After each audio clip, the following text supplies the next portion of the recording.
Presiden Joko Widodo memutuskan untuk menunda pelantikan Kapolri. Di tengah polemik ini, tim 9 bentukan pemerintah merekomendasikan kepada Presiden untuk kembali memilih calon Kapolri baru. Dari Jakarta, Martin Sulistyo, Syahdam Ar-Rahman, Metro TV. Sementara tersangka KPK Komjen Pol Budi Gunawan menolak memenuhi panggilan KPK karena belum menerima surat panggilan dari penyidik. Prosedur pemanggilan ini juga dianggap melanggar hukum karena tidak disampaikan secara langsung kepada Budi Gunawan. Kuasa hukum Budi Gunawan, Rasman Syarif Nasution, menyatakan KPK melanggar prosedur penetapan dan pemanggilan tersangka. Tim kuasa hukum Budi Gunawan menegaskan tidak akan memenuhi panggilan penyidik KPK karena belum menerima surat resmi penetapan tersangka.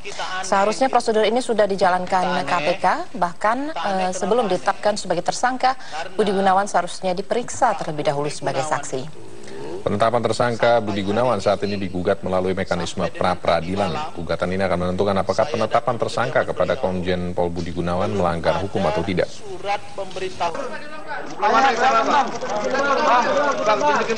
Kantor pos. Bolehlah Pak BG sendiri, ya bagaimana mau menghadiri panggilan itu? Toh tidak jelas siapa yang menyerahkan, siapa yang menerima, kemudian siapa sampai saat ini yang harus bertanggung jawab. Karena sampai hari ini surat pemberitahuan bahwa beliau sebagai tersangka dari KPK itu belum ada. Belum ada.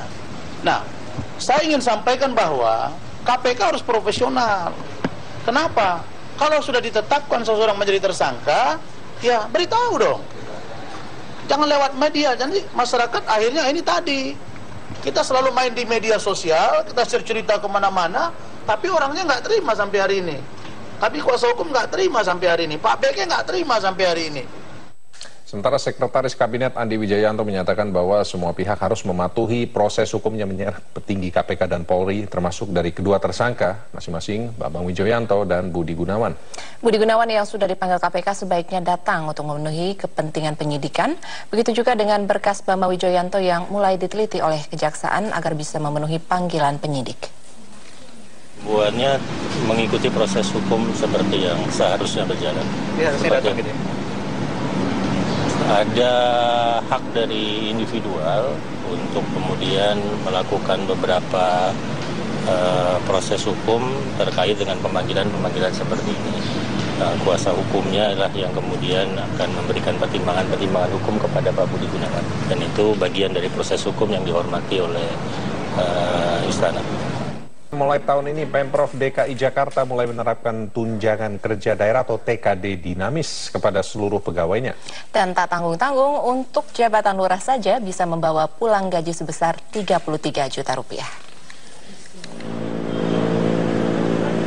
Kabar gembira bagi pegawai negeri sipil di DKI Jakarta. Pasalnya, mulai tahun 2015 ini, para PNS di DKI Jakarta bisa membawa pulang gaji puluhan juta rupiah berdasarkan kinerja yang baik dan mengedepankan pelayanan kepada warga di DKI Jakarta. Adapun rincian besaran gaji PNS DKI yaitu gaji pokok, tunjangan jabatan, tunjangan kerja daerah statis dan dinamis, tunjangan transportasi bagi para pejabat struktural seperti lurah ataupun kepala dinas. Sehingga tak tanggung-tanggung, untuk jabatan lurah saja mereka bisa membawa pulang gaji sebesar Rp33.730.000. Untuk camat, gaji bersih yang bisa dibawa pulang adalah Rp44.284.000 dengan rincian gaji pokok Rp2.082.000, tunjangan jabatan Rp1.480.000, tunjangan kerja daerah statis dan dinamis masing-masing memperoleh Rp19.008.000 dan tunjangan transportasi sebesar Rp6.500.000. Sementara gaji wali kota, gaji pokoknya sebesar Rp3.542.000, tunjangan jabatan Rp3.250.000, TKD statis dan dinamis masing-masing Rp29.925.000, tunjangan transportasi Rp9 juta. Sehingga total gaji yang dibawa pulang seorang wali kota sebesar Rp75.642.000. Sedangkan untuk seorang kepala dinas, gaji yang bisa dibawa pulang sebesar Rp75.642.000 dengan rincian gaji pokok sebesar Rp3.542.000, tunjangan jabatan Rp3.250.000, tunjangan kerja daerah statis dan dinamis masing-masing sebesar Rp29.925.000 dan tunjangan transportasi sebesar Rp9 juta. Gubernur DKI Jakarta Basuki Cahayapurnama menerapkan kebijakan gaji PNS DKI yang tinggi untuk menghindari adanya permainan proyek di dalam anggaran pendapatan belanja daerah atau APBD. Ini nggak fantastis juga, sekarang lebih gila. Pakai honorarium bisa 2,3 triliun habis. Itu saya potong. Terus yang honor lagi pengawasan teknis gitu, itu bisa 5-6 triliun kalau dikumpulin. 1-3% dari nilai proyek. Kamu hitungnya duit itu. Kalau kita punya belanja sampai 40 triliun, kayak 3%, 4 triliun. Ya itu yang kita potong. Basuki Cahayapurnama juga menambahkan menerapkan kebijakan gaji PNS DKI yang tinggi juga untuk menghindari dan memberantas penarikan pungutan liar maupun komisi kepada warga. Tim Liputan, Metro TV. Dan besarnya tunjangan membuat penghasilan para pegawai pemerintah ini terbilang fantastis. Warga sendiri menilai kebijakan Pemprov ini dirasa terlalu berlebihan. Prosedurnya dia kerjanya untuk ke depan lebih mensejahterakan rakyat juga ya no problem. Tapi kalau hanya sekedar gaji segede gitu terus kerjanya juga males ya nggak setuju. Buat apa dinaikin sampai sebesar itu? Kan masih ada rakyat yang lebih ke bawah dari yang miskin kan banyak.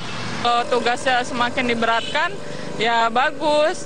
Kalau cuma kayak sekarang kan kelihatannya hanya makan gaji buta gitu aja. Rasa pekerjaannya dulu yang diperlihatkan, mungkin nanti ada timbal balik dari masyarakat. Kalau emang pekerjaannya udah pantas, oke, bisa dinaikin. Tapi kalau untuk sampai puluhan juta, saya rasa belum pantas. Untuk di Indonesia belum pantas. PNS sampai puluhan juta gitu kayaknya nggak adil banget ya untuk yang lain gitu loh. Outsourcing aja pakai UMP, sedangkan PNS aja bisa puluhan juta gitu loh.